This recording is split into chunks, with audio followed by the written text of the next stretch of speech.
আসসালামু আলাইকুম। আজকে আমি আপনাদের সাথে রসমঞ্জরি তৈরি রেসিপিটি শেয়ার করব। তার জন্য প্রথমে আমি ১ কাপ পরিমাণ গুঁড়া দুধ নিয়ে নিলাম। এরপর একটি ডিম ফেটিয়ে নিয়েছি। এরপর এই ডিমগুলো আমি গুঁড়া দুধের মধ্যে দিয়ে দেব এবং এটি ভালোভাবে মাখিয়ে নেব।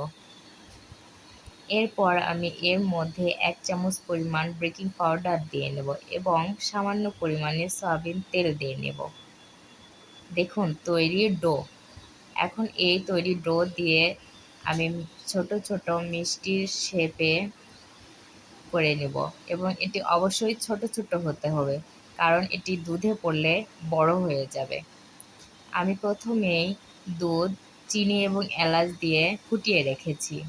এখন এর মধ্যে আমি তৈরি করে রাখা মিষ্টিগুলো দিয়ে দেব এবং এটি ততক্ষণ পর্যন্ত ফোটাতে থাকবো যতক্ষণ পর্যন্ত এটি ঘন হয়ে না আসে।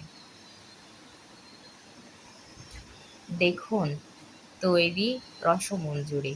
এটি দেখতে যেরকম সুন্দর, খেতেও সেরকম খুবই সুস্বাদু। আপনাদের আমি একটি মিষ্টি কেটে দেখাচ্ছি। দেখুন এটির ভিতরে খুবই সফট। আমার এই রেসিপিটি যদি আপনাদের ভালো লেগে থাকে তাহলে লাইক, কমেন্ট এবং শেয়ার করে দিবেন এবং সাবস্ক্রাইব করে দিবেন। আসসালামু আলাইকুম।